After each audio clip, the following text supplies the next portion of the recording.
It's another Engine Masters intake manifold showdown. This time, it is single plane versus single plane and dual plane versus dual plane on a 514 big block Ford.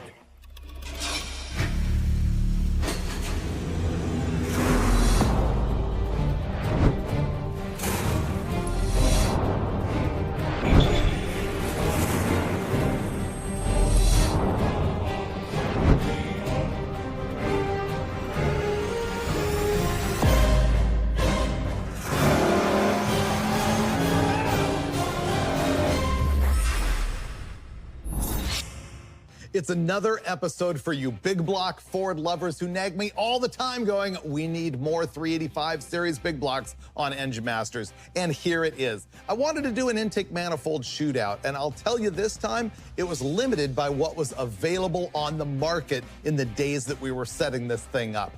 I was able to get these 4 intake manifolds, and I'll tell you all about them in detail. And once I knew what I was able to get, I had to fit them into the type of engine that would reasonably be used with these intakes, and it actually ends up perfect because it's right in the middle of the road. See, the bulk of the market, the right down the middle of the road guy, is going to be a street strip unit that could use any one of these intakes, either the high-rise dual plane or the mid-level single plane. Are you going to want to build your thing that runs 6,500 RPM or less and use it in a big old heavy truck, or are you going to use it in a drag car? Well, either way, you're going to have answers out of this episode.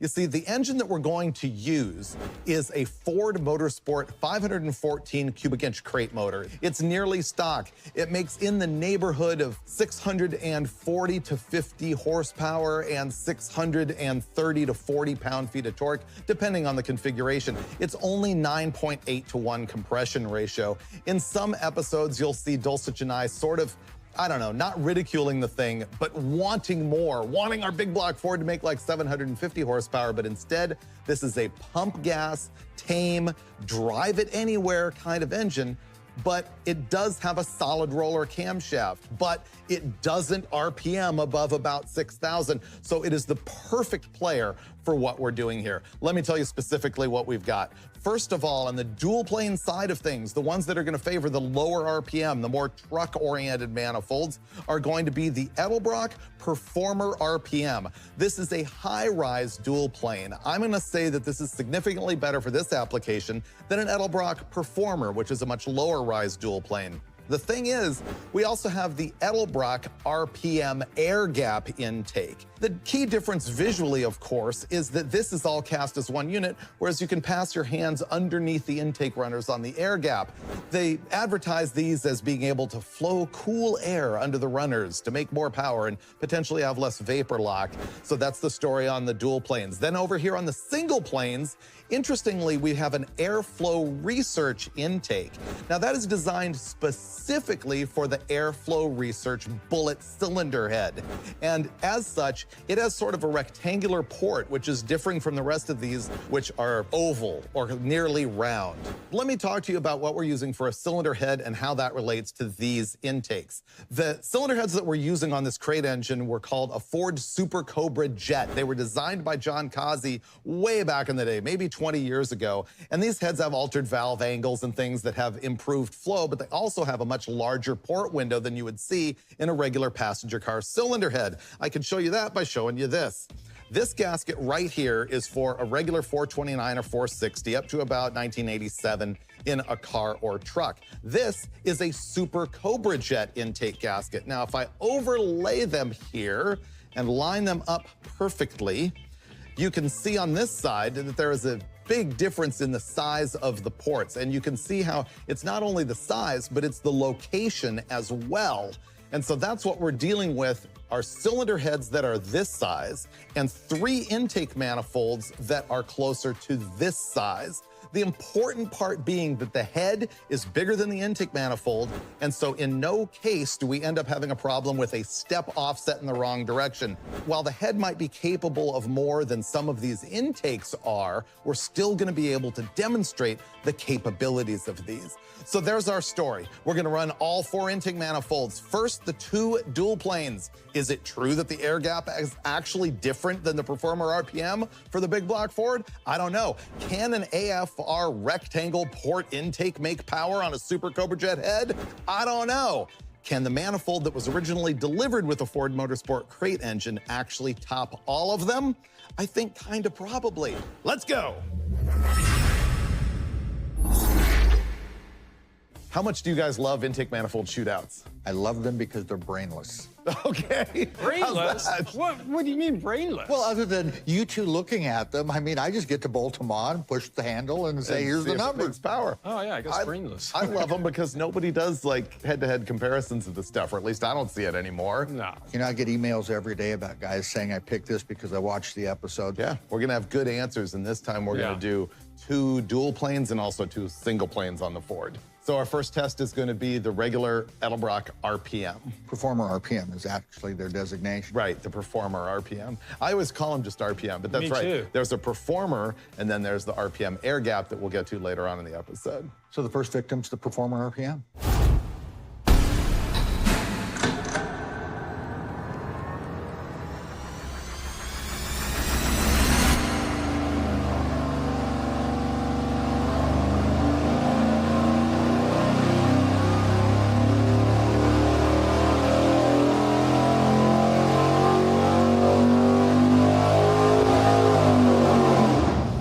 Here are power results for the Performer RPM intake manifold. We made 636.6 pound-feet of torque at 4,200 RPM, and at 5,700 RPM, we saw 615.7 horsepower. Pretty good stuff for a little dual plane. Is it? I think so. We were gonna offer it a milk bone, honestly, when you weren't here. Yeah. Yeah, we were gonna take it for a walk. I guess we're sitting here going, if we had 514 Ford with these heads, honestly, this has 9.8 to 1 compression, so it's low. Yeah. It's a street motor, it's a pump gas motor, and it needs another 20 degrees of camshaft. But then we wouldn't really be able to do this story with the dual plane intakes. I think that is what it is. Our next step is to find out if, in fact, the RPM air gap is gonna be better, so we gotta go swap it out.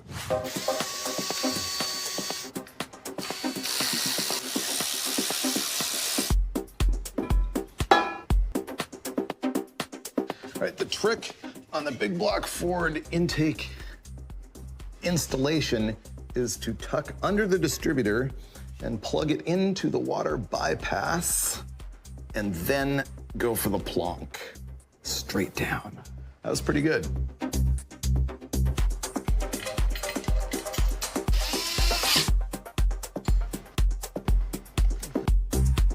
We just did our intake swap. Now we get to go find out the power of the Edelbrock RPM air gap.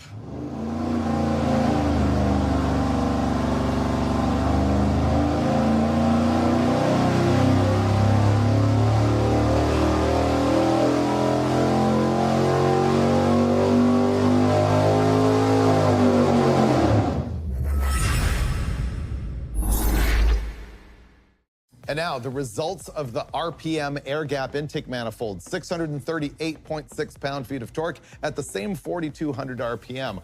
Also the same RPM that we saw with the other manifold up at the horsepower end, 5,700 RPM is 614.8 horsepower. We know nothing until we see the overlay. What? This is unacceptable. I know you don't like it, but what is the trend that you kind of see there? I don't like it because it's counter to my preconceived notion. Because I'm telling you, you and I tested the RPM versus the air gap on small block Chevys and saw nothing, which is the danger of drawing a global conclusion over one single test, I will admit. But here's my other thing. Standing here on the counter with both these intake manifolds, the port window at the opening is the same. Measured it with a caliper, measured multiple ones with a caliper. The depth of the plenum on both sides is the same. And visually, there's no difference in the runners at all. But Edelbrock says that the ones in the air gap are bigger, and that would support that. Yeah, it would kind of tilt that curve just like it's doing. I mean, to be clear, what we're seeing here is the black lines are gonna be the RPM air gap that we just tested, and the red lines are the Performer RPM, the first test. And you can see that the Performer RPM is making a bunch more torque at the bottom end, but when Steve said it tilts the curve, you can see exactly that, because it's the air gap that makes more horsepower at the top end, But only making more horsepower past peak. that's an interesting point too, which supports the fact that it is really more airflow.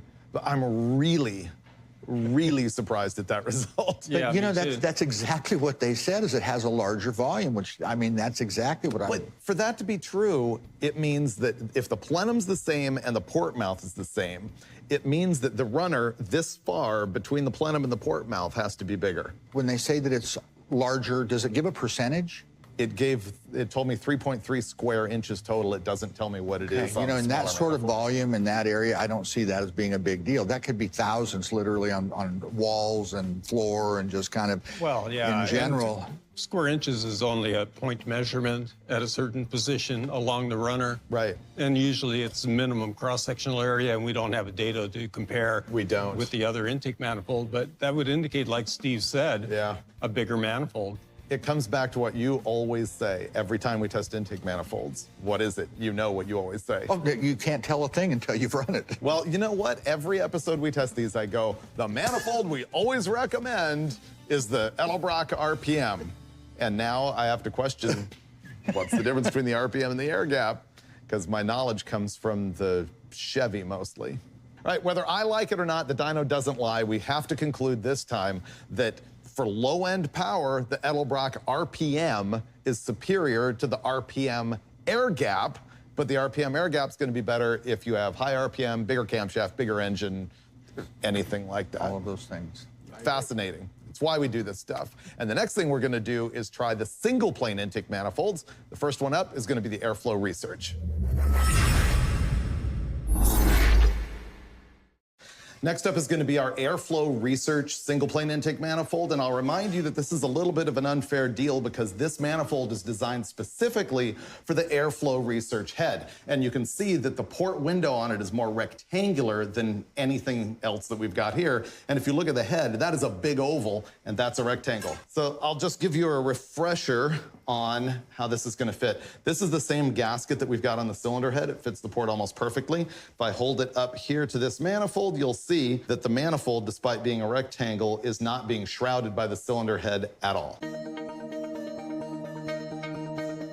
Swoop her in.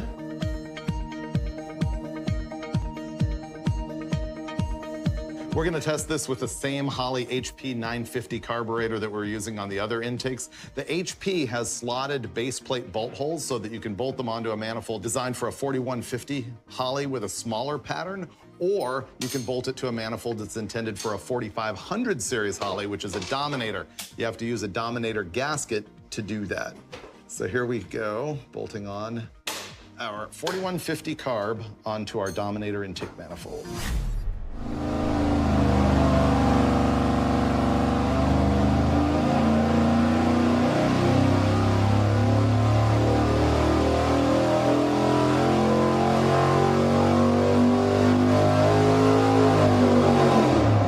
Our power numbers are at higher RPM points than we saw with the dual plane. For example, we're now looking at a torque peak of 4,400 RPM instead of 4,200, and that peak is 639.6 pound-feet of torque. The horsepower has now jumped up to 6,000 RPM, and it's 628 horsepower. We're going to compare this to dual-plane intake manifolds, which almost naturally are going to make more bottom end, but maybe not as much top end. So let's first compare it to the RPM air gap. Textbook difference between a single plane and a dual plane intake manifold. The red lines here are the dual plane air gap, making way more low end torque and less top end. The black lines are the AFR Bullet single plane, making less torque and more horsepower. Yeah, do you notice that the crossover on the power is right around peak torque? Yes, it is, right around peak. Yeah. It's 100 RPM lower than peak torque. Let's compare it to the regular Performer RPM, which should actually make more bottom end beef.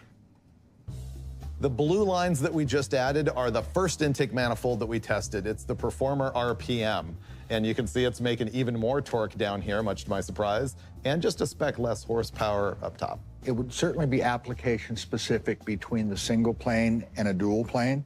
But if I'm going to pick a dual plane, I think I'm going with the Performer RPM. I mean, it picks up enough bottom end. I'm not trading off that for the bottom end it gains. And if you don't buy the air gap, you don't lose tools under the intake manifold. Or bolts. We call it the bolt gap. Yeah. The bolt gap. Everyone knows you always drop stuff down in there, Well, and it it's- always fills with oil and gas for us. It's a nice catch. Yeah.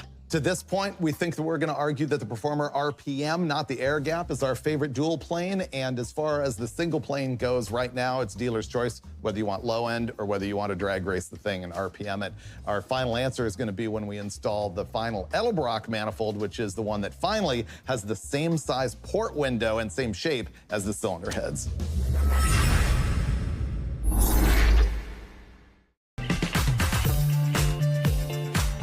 Our final player, the Edelbrock Victor 460 with the Super Cobra Jet port on it. There we go. Once again, the 950 HP 4150.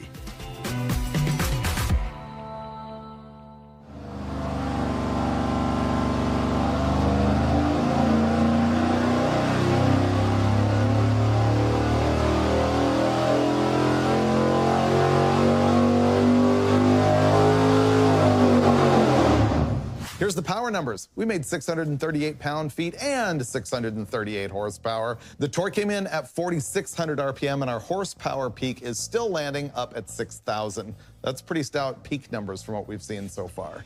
It's all to be seen. We got to compare it to the Airflow Research Bullet single plane.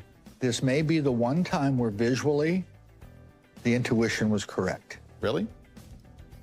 Black lines, the Super Cobra Jet intake manifold, the Edelbrock unit, and the red lines are the Airflow Research. And it's weird, the Super Cobra Jet, or the Victor 460, made a bunch more power above peak torque, like above 4,500 RPM, and really it's a trade-off. Why is it that they performed about the same down here and not up there?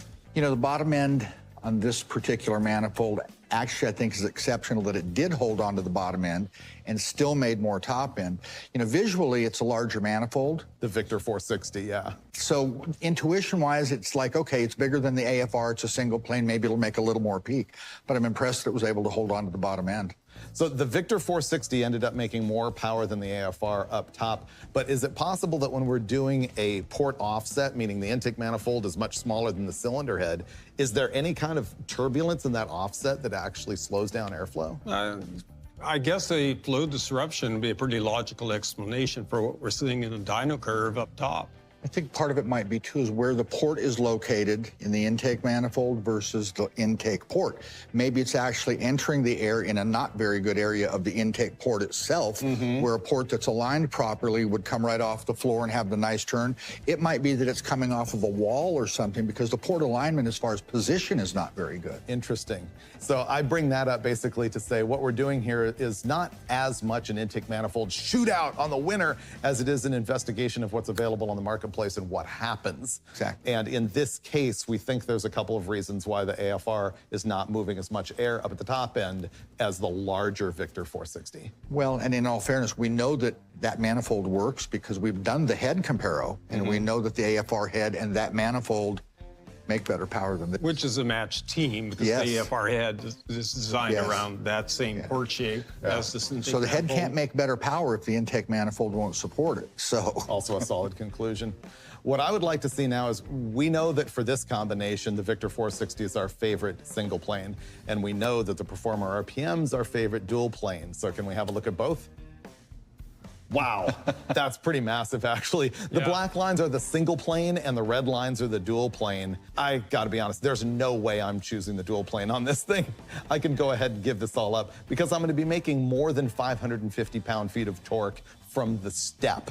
So who cares? I want the horsepower. you know, we talk about this all the time about contouring the engine. There's no special blower cam. It's just that you can give away some bottom end for some top end. And this is kind of the same situation. The engine's big enough that I don't think you need more than 550 pound-feet at the bottom.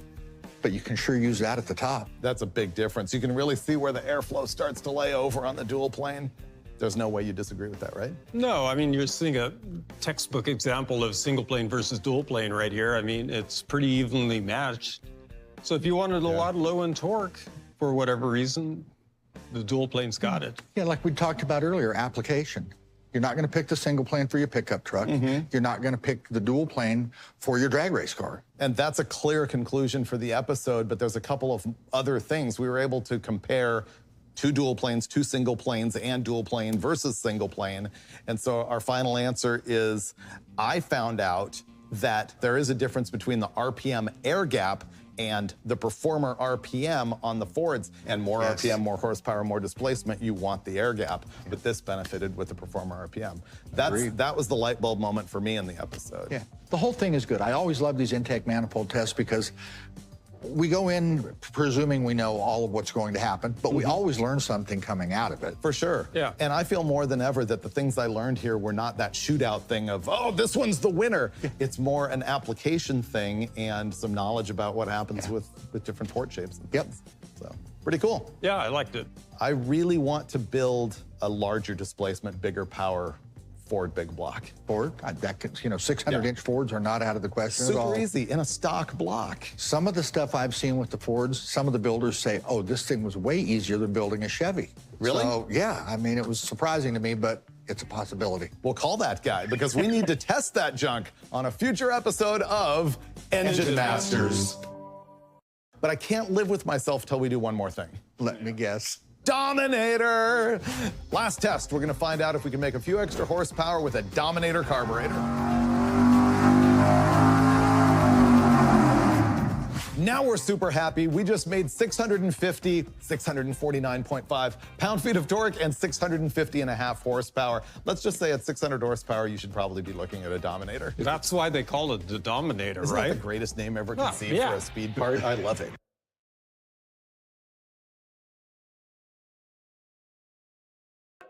I trusted lies that wore a face. Now I'm the ghost you can't replace. Cut by betrayal, stitched by pain, but now I rise unleashed again. You forged a monster in disguise, but I've become your last surprise.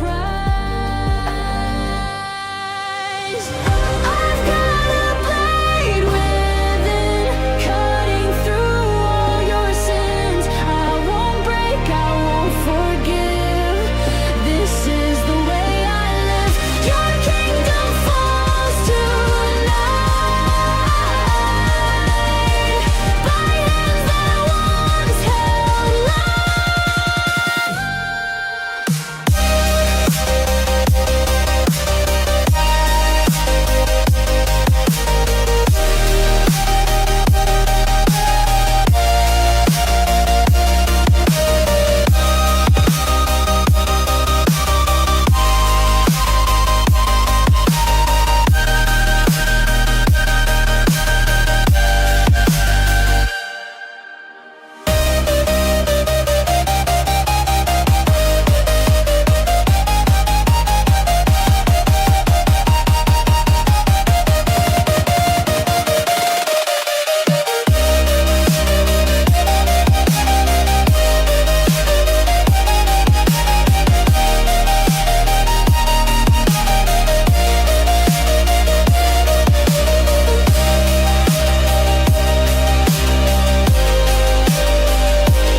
your sweet deceit, your velvet chains are nothing now but rusted stains. I found my strength in shadowed cries, a warrior born from severed ties. You forged a